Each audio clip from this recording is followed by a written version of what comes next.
Thanks for giving this engagement opportunity, Natasha. Really, I love leadership. So this is one of the things that I've learned. I've learned as in learned on my own. There is no such thing like going and sitting in a class and then get to know this. There are classes, no doubt, and something that I'm going to share with you is something that is easy for you to relate, which comes from Stephen Covey's uh, 7 Habits of the Highly Effective People, right? So I'm going to share that as part of how portion of it, how this can be further tuned. But majority of what I'm going to share is what I have done. How did I do? How did I manage those difficult, challenging situations with quote unquote difficult people, especially when they are sitting remote. Okay. Mhm. We start with a tiny bit of where all these things started for me. 20, 20 before 2000 was 1998, 99 time frame. I moved into management, and then I moved into a big corporate organization, Sun Microsystems, in 2001. So when I moved in, my boss was asking me to kind of take on an engineer role before move on to a leadership role. I said, yeah, that's fine. So I stepped down, and then within a few years, I started doing some more like a team leader type of role, and then moved on from there. During the period, quite a lot of people have been telling me, because a lot of people who knew me as a person know that I'm more people oriented.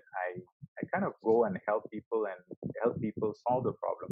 They used to tell me that, hey, with this kind of a thing, you're not very authoritative in saying something. You may not make a good manager.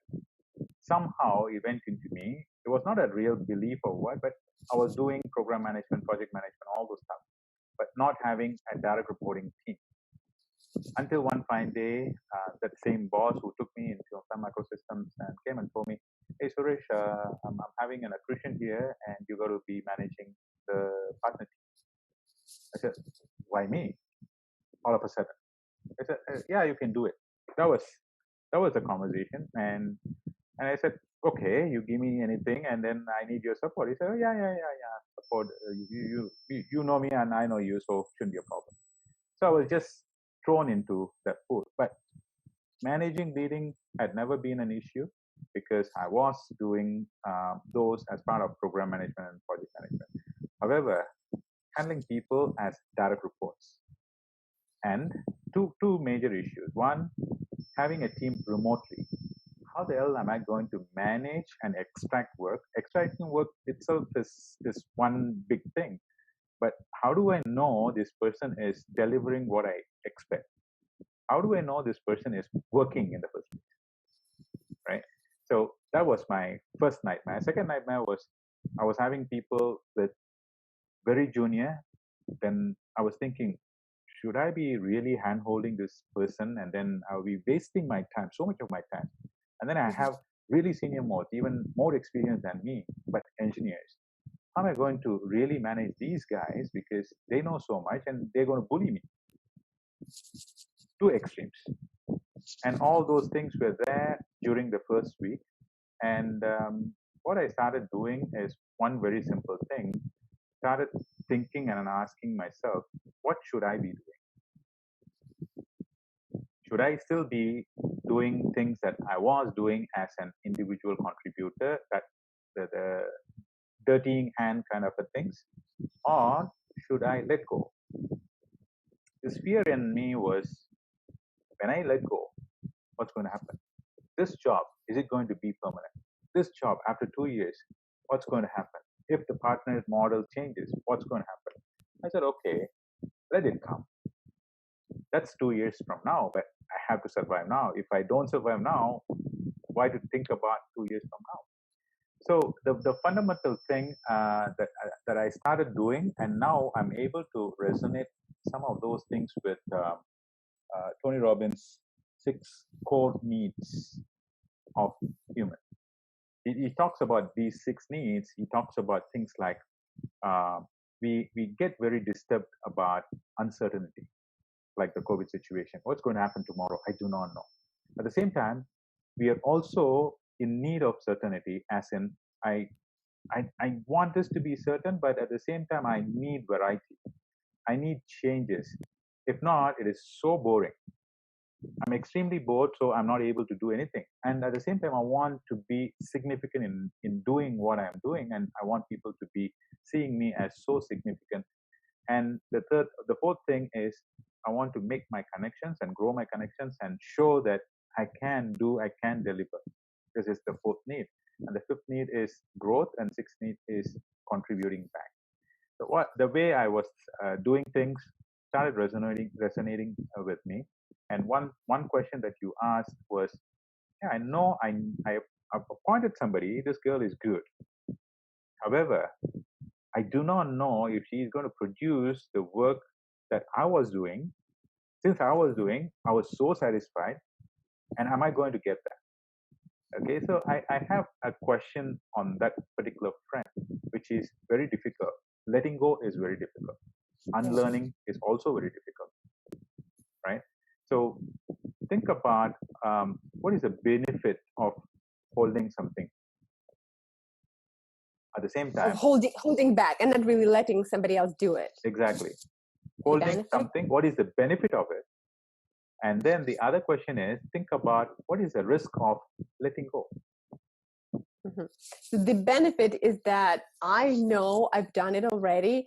So the peace of mind, because I'm not afraid that it will be done with bad quality, because I've been doing this for a long time and I know how it should be done. And I know myself, I know my expectations very well. And that's why I don't have to be worried. I don't have to also spend time on training or preparation somebody. But the risk of what was the second question? The risk of letting go. The risk of letting go is that she will do it wrong, she or he in the future. But I just have this one girl now, that she would do it not the way I would do it, not exactly according to my brand. Like, see, I'm saying this and I already know the answers. It's like, okay, give her all the information needed, explain to her well. But the main risk is the quality.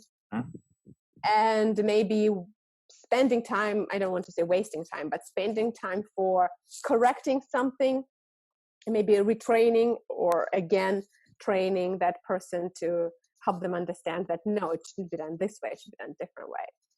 How do you see this whole thing when you start growing?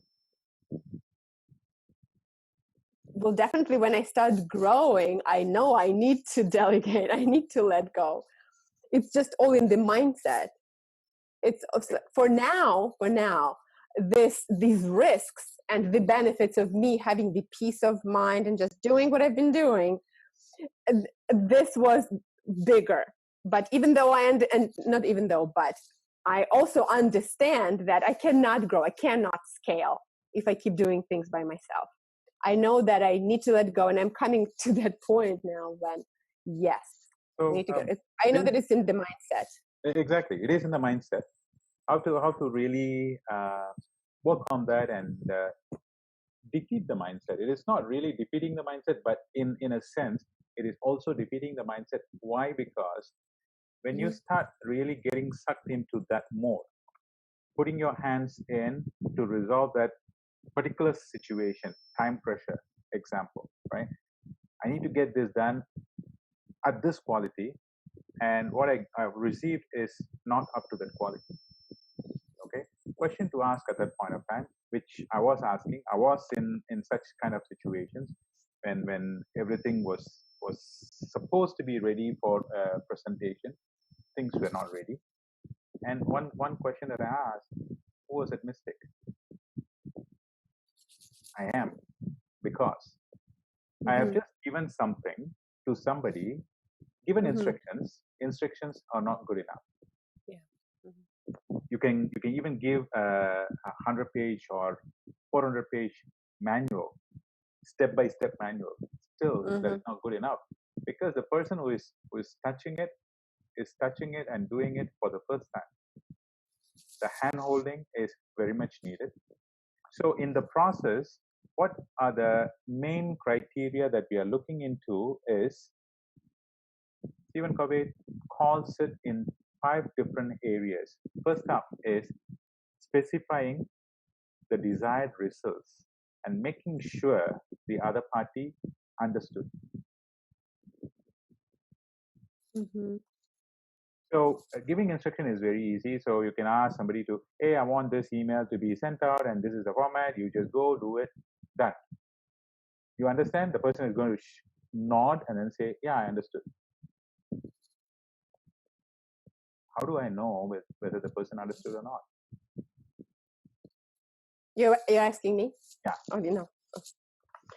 How do I know if they understood? I ask them, did you understand? Sometimes I ask them to, not, maybe I would ask them to say it again to me, or I would understand it after they've done it once and then I see the mistake.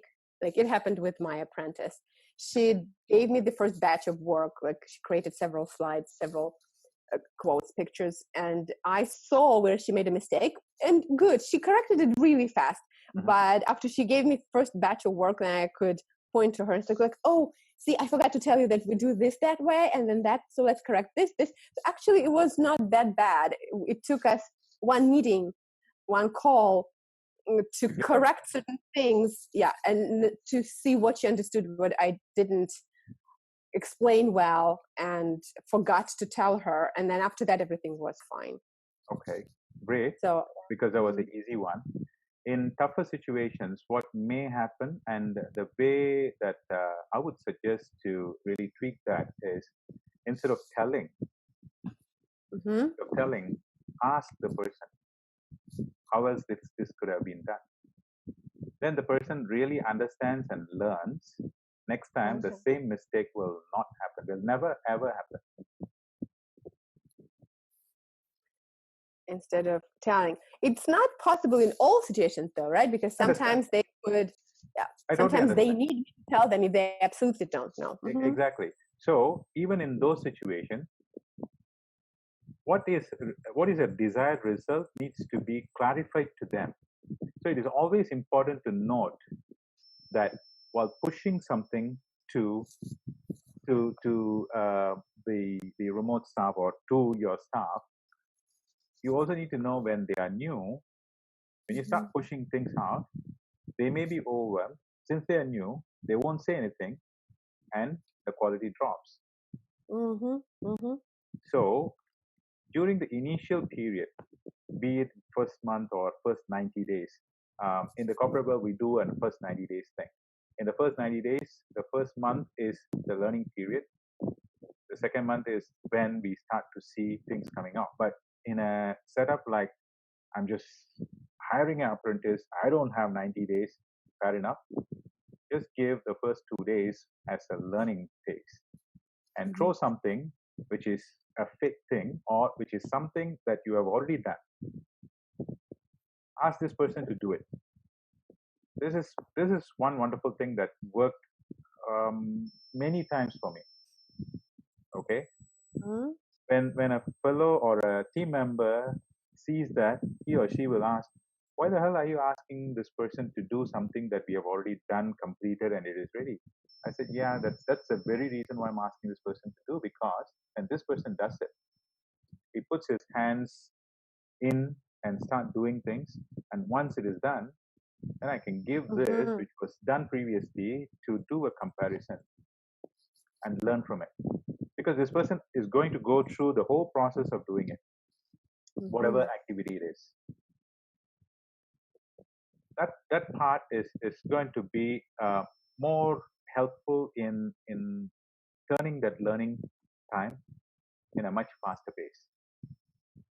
This is great. One very important thing is providing guidance and training. Well, this is suitable for a corporate arrangement, but guiding is very much important. Guiding means whatever it takes. See, if you are going to be doing this piece of work, you're going to be sitting and then spending an hour to whatever it is, right? This new person is going to take one day versus 1 hour for you, because you have all the information in here and then you're going to dump it down. And this person is taking your information and doing it, processing it here, and then doing it. It is going to take time. So accepting and acknowledging this is going to take 4 times, 5 times more than what it would take for me. Mm-hmm. First is acknowledging. Second is accepting it. And this question always come whereby, since I need it urgently, let me do it. That's the urge. I used to have that urge. I used to shout at some of the programmers and say, let me do it because I'm rushing for time. Then at some point, I stepped out of that and then said, well, if I'm doing it today, I'm going to do the same thing tomorrow, day after, 1 month later, 1 year later, and what's the point, right? Mm-hmm. So I started doing, okay, let me eat into this, give them extra time. Told them, I am here. I will guide you, help you, support you. My phone is 24/7. You call me Mm-hmm. anytime, I'm going to pick up and then I'm going to clarify whatever issue you have. You know, when you give that assurance, 95% of the time, you don't get calls because it is Mm-hmm. the assurance that they have. Oh, yeah, I can still go, but I need to find out way to fix this the way that is required. Okay. Mm-hmm. But definitely that guidance and support and the assurance that you're there to assist is it definitely in most situations it greatly helps. Mm-hmm. The third thing is providing all the resources. Certainly, you are going to be providing resources in the form of um, tools and in the form of wherever they can go and find information, or it can also be in the form of if you're growing, if you have multiple people working for you, then someone senior. This apprentice who is now new, tomorrow this person is going to be like somebody who knows what and who knows your style, who knows how you are expecting things, and Mm-hmm. that's one way to leverage when you start growing. Mm-hmm. Okay, Mm-hmm. the way I grew my career was based on trust, and this trust is very critical for me or very important for me because that's how I was trusted by my boss. So I started following the same thing, telling the people, giving the freedom to them and showing them that you trust them. Yeah, I've given it to you. Mm-hmm. I know you can do it, but if you're stuck, I'm there to help you. Go ahead and do. And even if they make mistakes in the first few rounds, it's more of encouraging them, telling that more firmly that I've explained you this, but this is not getting in the right direction. But second or third time, it needs to be even more firmer. But at the same time, that's only work related.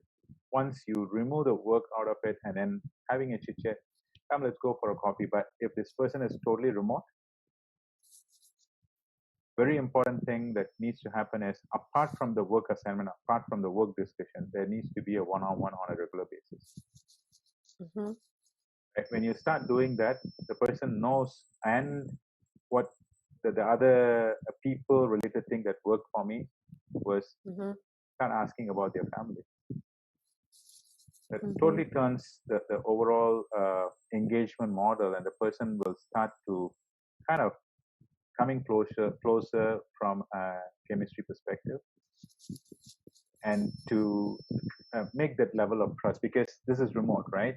You do not know, you're not Mm-hmm. seeing the person day in day out, and the person is sitting elsewhere. At least now it is good that we have Zoom. But when I did this, it was just over the phone, just talking. We can't really sense the body language, but over the phone you can still sense the voice tones going up and down, sensing, hey, I'm not really feeling from your voice that you're sounding quite dull today. What's happening? That turns the thing, and the person start to kind of he or she won't hide things. That's first thing. And second thing, the productivity will go up, and the Mm-hmm. efficiency will go up as well. Do I have a statistical proof to that? No, but I can show myself as a statistical proof, as in it worked very well because after 7, 8 years, some of the guys, when they left, the way they have been resonating, what they have learned are these kind of values whereby they felt very comfortable when someone is really trusting what they are doing, how they are delivering, and also receive support. And when you kind of tell them that, hey, I'm going to help you in understanding these components, just go back and share with them. They know that whatever that you're committed to them, you are delivering. So they're even more pressured to deliver what they have committed. Because especially apprentices, they have not gone through any kind of jobs, not that many jobs, right? So to them, deliverables are, yeah, you asked me to do this, I've done this. So you have to change their mindset, as in taking ownership. You give them that responsibility of, you own this and you are accountable for this. How you do it is up to you. But this is what I want as a deliverable. Oh, I'm there.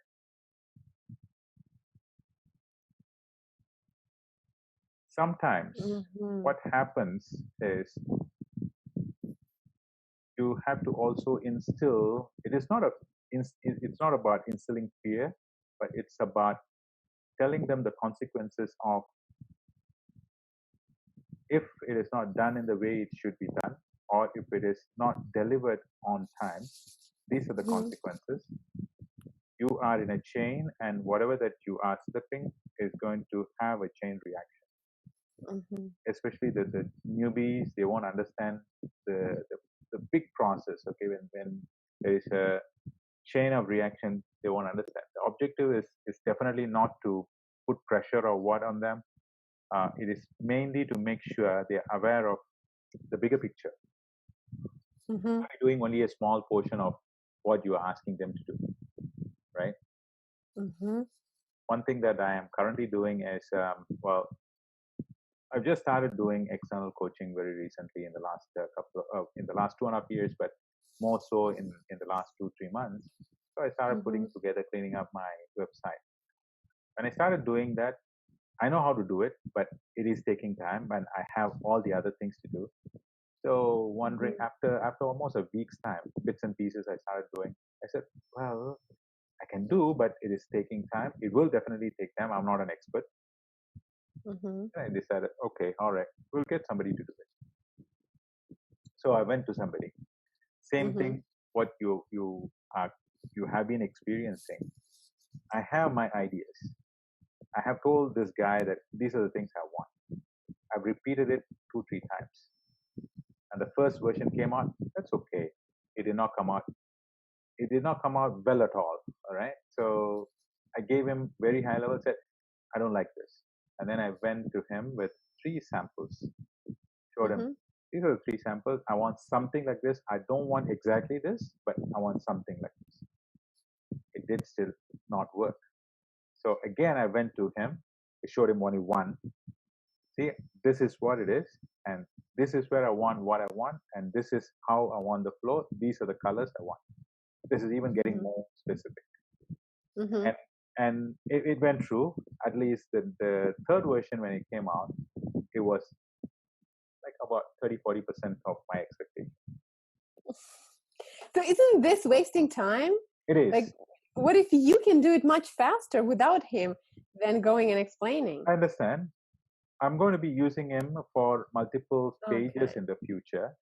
So if once I do that, it did take almost like 4 rounds. So it is about literally 3.5 to 4 days.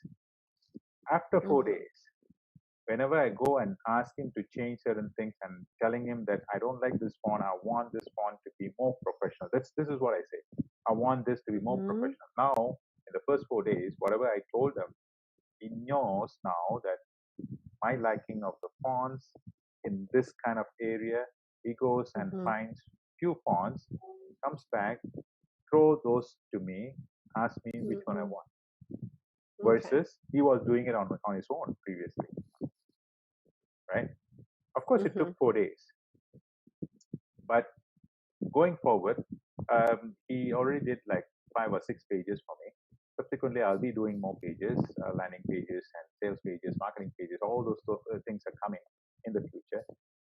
I will end this particular session with him right now, but I'm going to be going back to him instead of having somebody else and then go and explain the same thing, blah blah blah, right? So what's happening in this whole journey is, if this person is working for me, for example, I only spent 4 days, and after that 4 days, he knows what I'm expecting. He knows I'm not really on his neck. The pressure is there, but I told him, well, I'm not happy about it. That's good enough to show him that this is really a crap that you're delivering me. At the same time, when I give him what he needs to know what is my expectation internally, then he get to know that once he gets the groove of it, and if he's working for me, and this is going to go further, and every time when he needs now he won't do it on his own. He finds he will now find multiple options, come back to me, show this, which one I should go for, right? So I could have told him that upfront. If I told him that, then what happens is, this I have seen very obviously, people coming back and telling, you only asked me to do this way. I've done it. Now it is not my problem. My issue is your fault. Rather, letting them do what they are doing, let them fail, and show them the right way, and then correct in such a way so that they take the responsibility. Especially works with the remote team. If you have the team sitting with you together, it's very easy for you to communicate this, because they see you, and they see your body language. They see you every day in and out, probably listening to you while they're talking to somebody and all those stuff. But remote is the only way is show them something that was not working and show them the right way, and then give them all those feedback. And explaining the consequences is very, very, very important in this whole model. Okay, there is one very last thing there, but before that, let me just share with you a picture of, there are 4 layers of moving the delegation or managing the remote team from a delegation perspective. Where you start is, you initially provide them or dictate them what should be done, and then you move on to an area where you start supporting them, and then move on to an area where you kind of go and check with them every now and then, and it is more an additional support, and then you get onto the total delegation. I just asked him to do, he is going to be doing it. I have this person, I just go tell him that, hey, I want tomorrow this page to be up and ready, or this report to be ready. I know this person is going to take that and run. If he or she any information, I know this person is going to come back and ask me and get that done. So it is a process. Let me just share that with you. Just give me a second. Okay. So where it starts is from the bottom right. This is Stephen Covey's model, and he calls it situational leadership, but it is also called stewardship in delegation.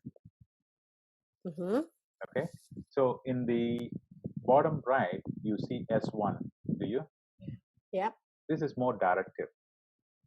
You tell the person, hey, you've got to do step 1, step 2, step 3. This is more directing and telling the person, this is the task, this is what I want you to do, this is how you do it.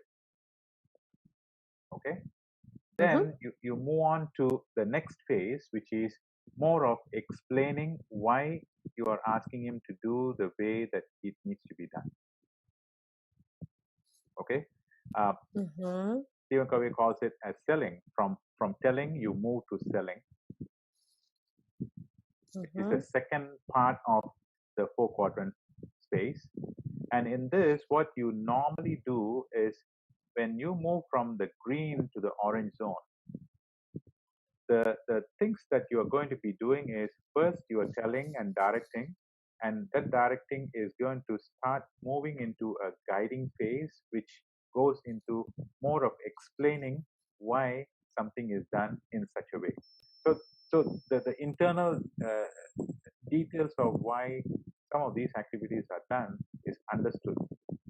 For example, if you're asking this person to write a report, you can just throw a report template and then give data, ask the person to do it. So you will just go robotic way, do it. It's more directional. But if you explain why this is being done, what are the computations inside, formulas inside that are coming out as a derivative from the report, then the person understands more and appreciates what he does. That's in the second quadrant. Okay, when it moves to the third quadrant, he or she will start participating, come in and then give you suggestions. Hey, I know you want this, but I think I've seen this somewhere. This may make the whole thing better. The creativity starts kicking there in stage 3. Okay. Then that's the final stage. You move into delegation.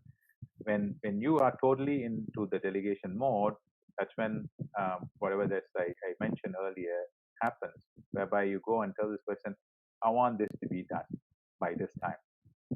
You tell me what you need, I will provide you, and you get it done. In this whole process, what is also happening is, as a person who is delegating this work, you are slowly letting it go. It's not letting go tomorrow. It is a step-by-step let go. I'm still holding it. In the first step, I'm only telling the person what to do. The second step, I'm releasing a bit of it. Third step, releasing more. And when you are in a delegation stage, final stage, you are totally let go in a let go situation, and your mind won't really be jumping up and down.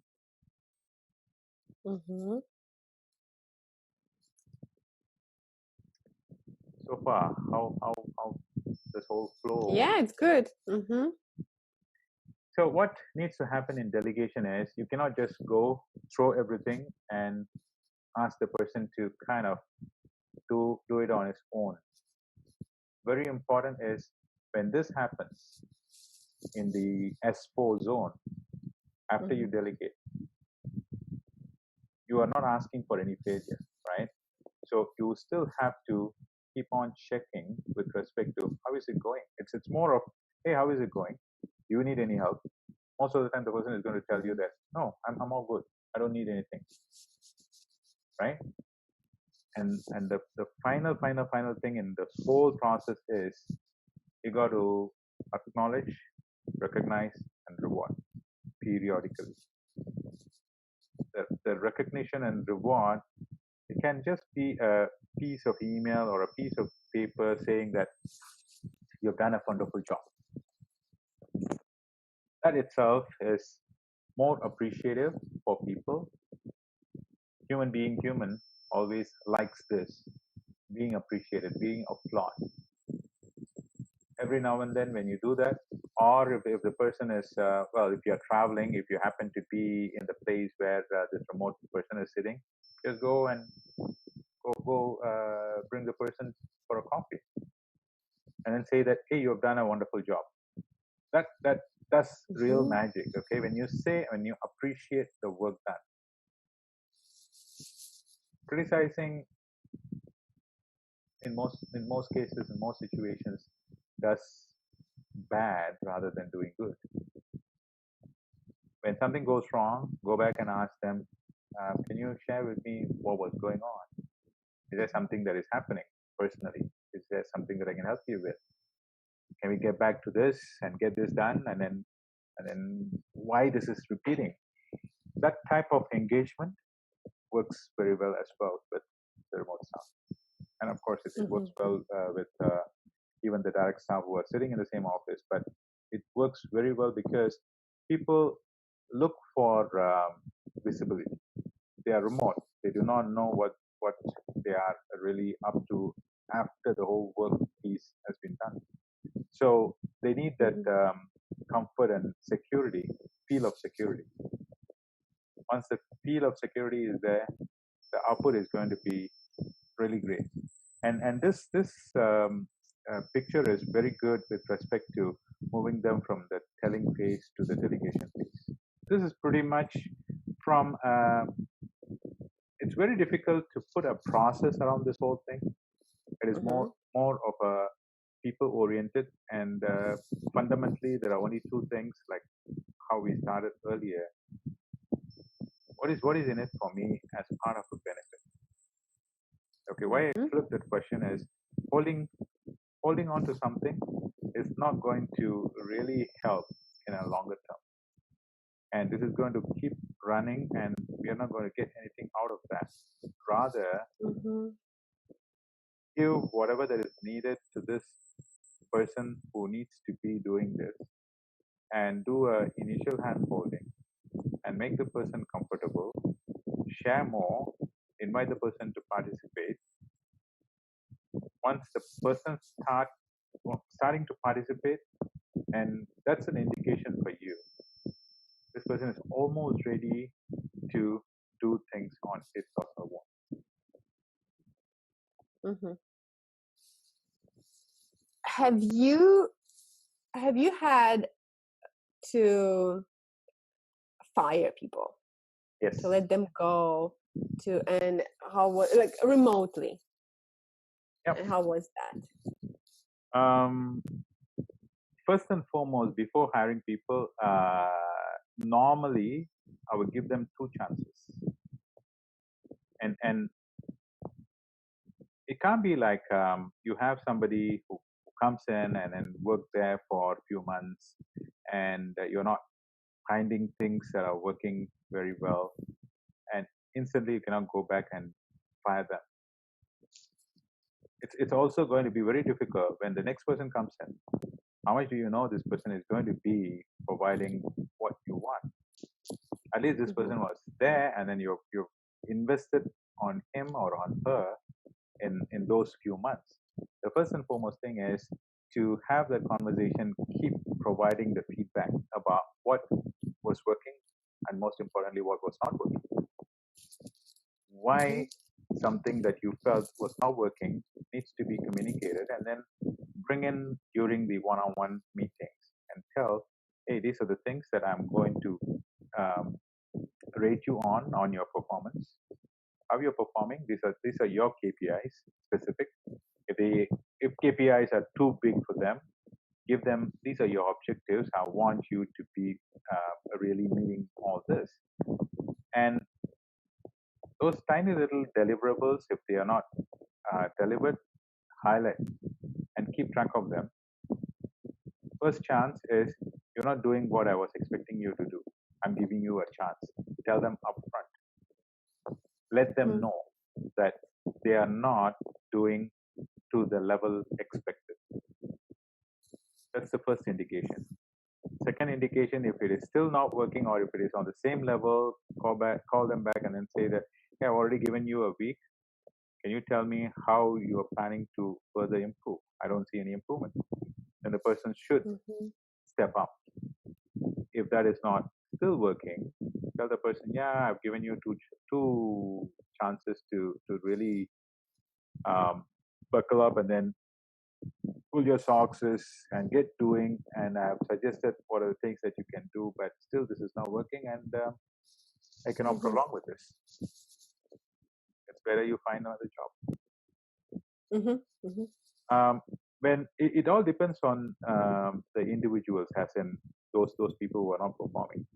If those people are very soft spoken, I take a little softer approach, as in the time duration will be the same. The message will be a little softer. Mhm. I had situations where people cried during that situation. I'll wait for them to vent off emotionally. I'll say, no, there's nothing much that I can do. I cannot ruin myself. I've Mhm. given you two chances. Sometimes they do even ask, hey, you give me another week, I will do it. If it is not too much for me to hold on to another week or two, I would say, yeah, this is final.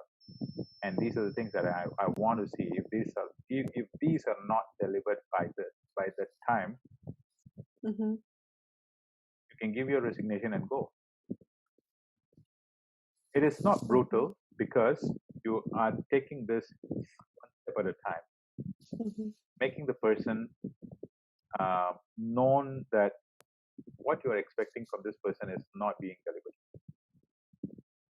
And if there are issues, the person has to highlight, put up the hand and highlight, right?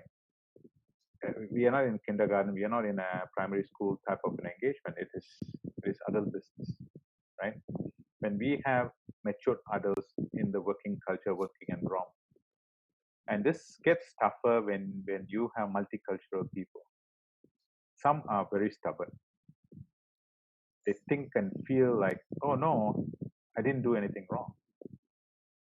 Incidentally and interestingly, day before yesterday, I had someone to coach in Singapore, and she is head of department in an international school, and she has a staff who is like that, so stubborn, and she thinks that nobody can do anything, and then she said, "No, my contract doesn't say anything. These things are not in my contract, so I won't do."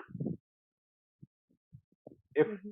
that kind of a person is in the team, my approach would be, well, from the initial stage, you will be able to sense that this kind of attitude won't come up just like that after 6 months, after 1 year, right? It is something that you will be able to sense. When you start sensing that, then a weekly report is one thing that I implemented, and that is one very important thing that will help, because it is useful as a manager, as a leader, for you to see what this person is doing, especially remotely, because you don't have a visibility. But at the same time, it gives a reflection back to the person that, am I doing something on a daily basis or a weekly basis? Mm-hmm. Am I being paid for something that I am delivering? That will be a question that a person will start asking. Even if the person is not asking, at least this report will be able to show, saying that, yeah, this is what you have been doing, and this is what I have been asking you to do, and there is a bit of a gap. What are you going to do to bridge the gap? Mm-hmm. And the bridging gap is not happening. That's the two. If not, if you feel like, oh, two chances is too much, just give one chance. Good enough. But still, my feeling is at least one chance needs to be given, because when you are not reflecting, what is being delivered is not meeting your expectation. The person even may not know that he was not delivering to the expectation. So that's definitely a fair thing to go back and tell, hey, this is not what I was expecting, and this is where you are lacking. Mm-hmm. Go to catch up. If not, I have to find somebody else. Okay. I know That it makes sounds so sense. easy, but in a I'm real sure it's situation, not. it is not. It is not. Mm-hmm. The first 1 or 2 rounds, you will feel that, and after that, it becomes like, it's not good for the person. It is not good for you as a business woman who is running a business. It's not good. I can't Mm-hmm. keep people as my liabilities when these people are not delivering what they should be delivering. They're literally liabilities, right? At the same time, even for that person, if the person is not liking the job, Mm-hmm. why should he or she be wasting his time here? Mm-hmm. Yeah, I know. I know there has to be a balance between being strict and being nice, Yep. and I would need to find Uh, this I thin saw line. it is not a thin line. It all depends on how you want to set the professional front of how you are really building that environment for the person, right? Mm-hmm. In one Facebook, I can't remember Facebook or LinkedIn, somebody asked this question: can a manager be a friend to his staff? What's your answer to that? I think yes. Okay. It It is a depends. firm S, actually. Not necessarily depends, but it is a very firm S because work is work. If you really are sharing things with this person, not so personal, right? But as a friend, keep the person Mm-hmm. as your friend and tell the person how he or she can do things while not in an environment of a work discussion. Mm-hmm. Person will learn and he will still be a friend, and you have to draw a line when it comes to any kind of work related discussion. The friendship is Mm-hmm. outside of that. Mm-hmm. Being Or a it can be together. Yeah. I said it depends because I guess there could be different situations. In my situation, my best friends, they were my bosses. And then it kind of grew into friendship, and I am so committed and was committed. And now I'm kind of part-time volunteering and part-time working for this organization too, because it's family, because they're friends. And like, yeah, you're motivated because you also love these people and you love this community already and an environment. But I also understand, that's why I said it depends, because I'm thinking, well, there could be different situations. There could be, I guess, all kinds of, like, I've worked with them for 20 years, and it's a family, but I understand that some corporate environments could be different. And sometimes, because you hear that for some friends it's hard to be harsh and tell a friend who is a subordinate to tell them that they're doing something wrong, and then they keep being too nice to them because they don't want to spoil the relationship, the friendship, and then work or business suffers because of that. That's why I guess it would depend on the personality. If you are a friend and if you can tell your friend honestly that this is bad quality work, then Uh, that's called constructive feedback. So we can get into a mode of delivering that message. Since you are my mm-hmm, friend, I'm going to be telling this to you in the interest of you. mm-hmm, mm-hmm, Give the feedback as a constructive feedback. And in some situations, in the initial stages, I used to do this. Don't get me wrong, because this is what I'm seeing from outside, and you are my friend, and I'm sharing this as a feedback mm-hmm, for a betterment that you should be moving on. And sometimes I would even ask permission, as in, would you mind if I share something with you? And you take that mm-hmm, as a feedback from me for something better to happen. And most of the time, people won't say no to that if the person is your friend, right? yeah, It's again probably I'm in the coaching line, and then this came up, and then I've been in service line for 17 years. So this could have been something that had become my character or personality. But mm-hmm, I find it a lot more easier when you do it in such a way, but at the same time, you make your tone of voice more firm, people will get to listen. Some of my role models in my corporate world um, have been introverts, have been speaking very softly, but people will just be listening to the person and then just acting, executing, implementing. It's a fantastic feeling. I wrote about it in a post very recently about one of my role model VPs, and this guy is phenomenal. And the way he comes in, and then the way he speaks is very soft spoken person.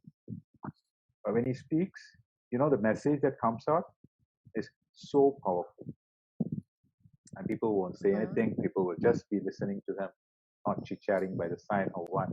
So it's a way how the message is delivered. And then you are right. Definitely, the personality plays a huge role. Who mm-hmm, you are as a person, who the other person is, and whether you really want to go and take that step to go and tell, hey, I'm seeing this which is not working well, right? mm-hmm, mm-hmm. Some people are afraid to hurt somebody's feelings too Yeah, much, yeah. then So they're not saying that's a huge problem in Asia. The Asian people are extremely careful about face value. anything. Mm-hmm. Won't say Yeah. anything bad about anybody in front of them. It's bad because you're not saying that in front of them, but you are saying that behind them. That's worse. Yeah, I experienced it a little bit. Not in my address actually, but when I was working with some Chinese teachers. Yeah, one of the instructors who came, international instructors, did maybe not. He did a good job, but was not what they expected, and they did not really tell him right away. They told the organizers, and then there was this whole conflict because of that. Yeah, there's a lot of people would not say in your face and then would not say directly, and I remember there was a lot of miscommunication because of that. Plus, if there's not enough level of English of the language, then also hard to communicate. Yeah, and this just not saying exactly. Although again, not everybody. Some people can't speak honestly. Some personalities, just like in every culture, there are different personalities. But yeah, most of them were not saying, and we had to like guess. And this guy was in trouble. So. So with respect to the topic, is there anything that specifically that you are concerned about, challenged about, that you want to touch on? You answered a lot of my questions already. I made a lot of notes. What else? About hiring and firing and training and mistakes and personalities. And when you look for people, how do you, so when you look for a specific person, do you take into consideration your chemistry, like you said, or some kind of a personality clash or personality clicking, or just this connection that is really important, right? Yeah, it is very important, very, very important. Because if you're hiring somebody into a team, and when you have already a team, somebody coming into the team should not only be connecting to you as the direct reportee, but the person needs to gel with the team as well. I've rejected many fantastic technical engineers just for that reason. I can work with anybody. That's not an issue. As a person managing the person, not an issue. But when I started talking to the person, I started feeling that, and I invited a couple of my other senior guys into the interview for a chit chat session, and one of them is more vocal than the other. The other person said, "Yeah, well, technically is okay and all those stuff." He didn't say much, but I sensed something. But for me personally, I was not comfortable because this person, when he comes in, he's going to kind of boss around everybody else in the team, saying that I know everything, I'm the guru of this, all sorts of nonsense. So I've made the decision, but when I asked, then the other guy said, "I'm not too sure, Suresh." I said, "What are you not sure about?" "I don't know whether he would fit in our team." I said, "Why?" I know the way you brought us all together as one single team. There are differences, uniqueness with different people, but we gel as a team. And now I'm seeing somebody who does not fit into the team. That's my feeling. I may be wrong. I said, "Oh, okay, all right, thank you." And I've not hired that type of person. So you need to have that chemistry. That's one, very important. And when you have a team, make sure that chemistry kind of works with your rest of the other team members. You don't want to lose the team members whom you've groomed, spending so much of time, right? You groom them and spending so much of time, and all of a sudden those people are going to go. That's not right. And the way that I also see that is attitude is most important. I score 70%, at least minimum 70 to 80% to attitude. There are situations where people will challenge, saying that how in one or two interviews you really gauge the attitude of the person. I thought, well, I don't know, but I am able to, because as you said, the chemistry thing, intuition, chemistry, and the body language.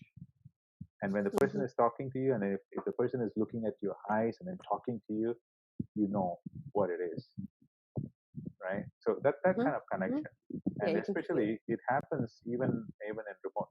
We used to do Skype kind of interviews. It's still Mhm. remote. Yeah. You can still see that, oh, this person is genuine, and that genuineness literally shows honesty. Genuineness literally shows that this person will still be doing. Mhm. And then I ask some direct questions, and those questions may sound silly, but I still do ask. One such question is, what is your commitment? How long you're going to stay here? Mhm. And whatever answer that comes out, I said, I will normally say that I am asking this very openly. I want, again, a very honest opinion. Even if you tell me that I'm going to stick here for 6 months, I'm okay. But if you're giving me an answer, don't anyhow come to me and say that I'm going to be sticking with you for 5 years. That's crap.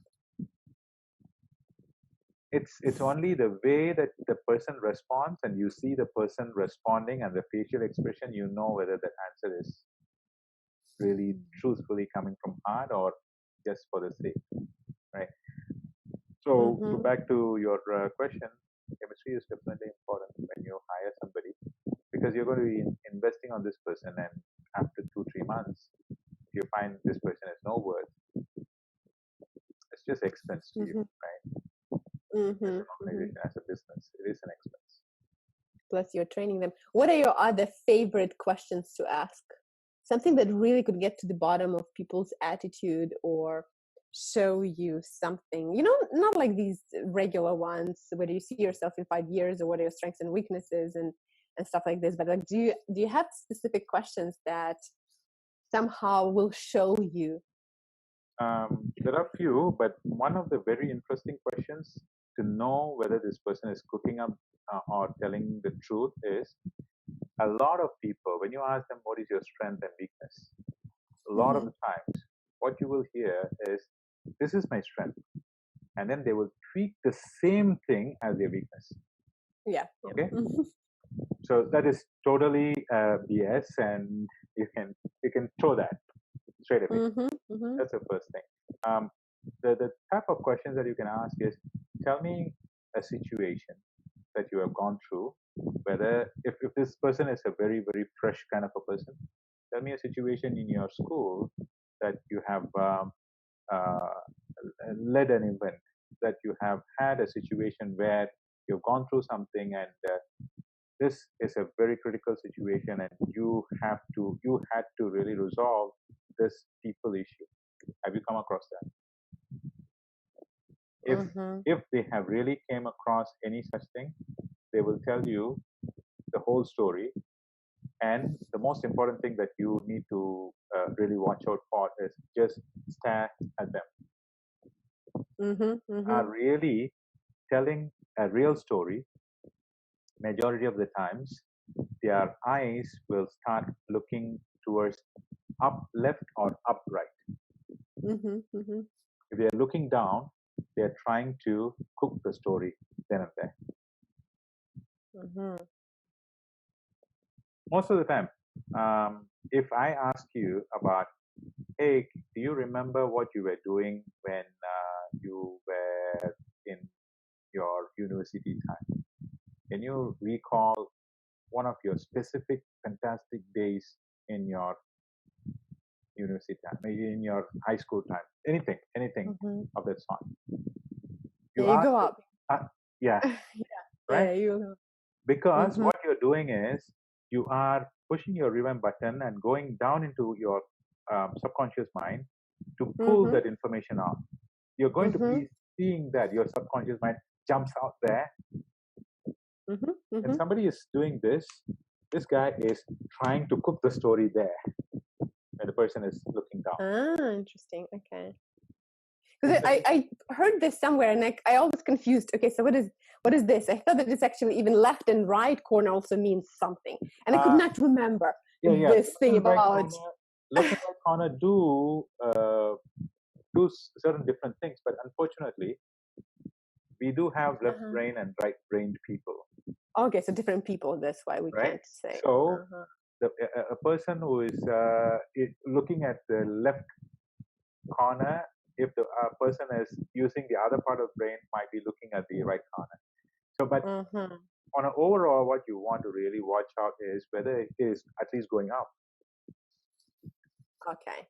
right? But it's remembering. It's not really making it. Yeah, I Another guess question. Another you would question. look down. Another question is, see, this is relating back to their honesty, and also Yeah. to know if they have come across any such challenges, right? If the person is very honest, he's going to tell you that not really. That's a very honest answer, and you should appreciate that. Then you go to something else. Then tell me any situation that you found really very tough, very challenging, and you were so bloody stressed. Have you ever had any such situation? Definitely everyone in the life would have gone through any such situation, and ask them what it was and get to know how this person managed it, because every individual is a leader in him or in her, and the person should have known how to lead himself.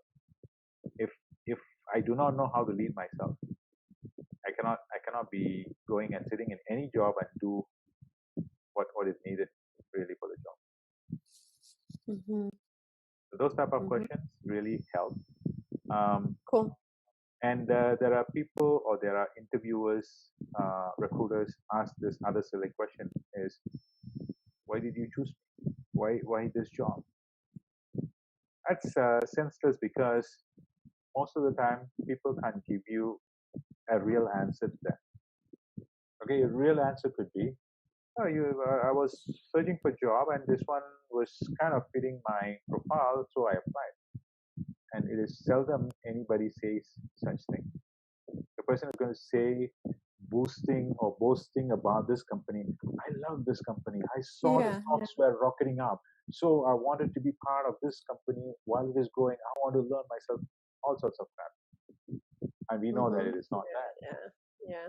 right? And there are Mm-hmm. people who also say that, no, it is not for money, right?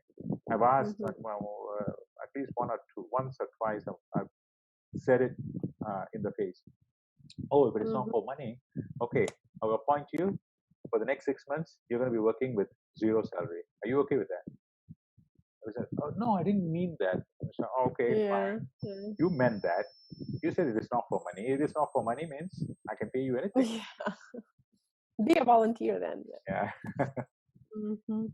Sometimes I feel like I can be tough and I can say no and really tell a person, and then in other times I almost feel like I just feel so sorry for that person. I don't want to, let them go. It just not. So I understand that I would just have to just do it sometimes, and it will come with practice and with. Whenever you get into such situation, ask one simple thing: what is in it for me? Mm-hmm, mm-hmm. If I keep this Yeah, what am person, I if benefiting I and achieving? yeah, if I keep this person, the Mm-hmm, person is not performing, and I have a soft corner. All right, let me give more time. Okay, given more time earlier, mm-hmm, anything has changed. Giving more time now, what is going to change? mm-hmm, So that what mm-hmm. is in it for me is quite powerful. As in, it needs to be your centric, for a very simple reason that you are running the business, and you need results. If the results are not coming, the question to ask Mm-hmm. is, if this is still continuing, I'm only adding to the liability. I'm not really pulling myself out. So Mm-hmm. performance is one, and the the the level of what is being contributed by this person to the organization is second. Mm-hmm. Okay, great. So first look at performance and second contribution. Great. Mm-hmm. Yeah, awesome. I've got a lot of insight. Thank you. Yes. Yeah, I love this. Start with with thinking, what are the benefits? Always remember the benefits for me if I delegate, and keep it in mind as a goal, as the motivation to delegate and spend some time training, because we are gaining more time It is a afterwards. process. So it will definitely not happen just like that. So have to build it up slowly, and you will gain confidence in this whole process, so that it is easy for you to also rely on somebody. And I'm totally happy to rely on this person because I know I built this person, right? Yeah. I invested in that person, my time and my effort and my knowledge also. Yeah, it's exciting. All right.